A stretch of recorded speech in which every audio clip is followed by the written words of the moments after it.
بسم اللہ الرحمن الرحیم۔ سورہ نساء آیت نمبر 43 میں اللہ پاک فرماتا ہے، مومنو جب تم نشے کی حالت میں ہو تو جب تک ان الفاظ کو جو منہ سے کہو سمجھنے نہ لگو نماز کے پاس نہ جاؤ، اور جنابت کی حالت میں بھی نماز کے پاس نہ جاؤ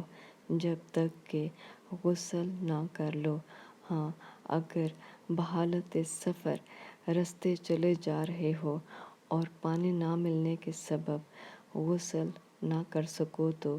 تیمم کر کے نماز پڑھ لو، اور اگر تم بیمار ہو یا سفر میں ہو یا کوئی تم میں سے بیت الخلاء سے ہو کر آیا ہو یا تم عورتوں سے ہم بستر ہوئے ہو اور تمہیں پانی نہ ملے تو پاک مٹی لو اور منہ اور ہاتھوں کا مسح کر کے تیمم کر لو، بے شک اللہ معاف کرنے والا اور بخشنے والا ہے۔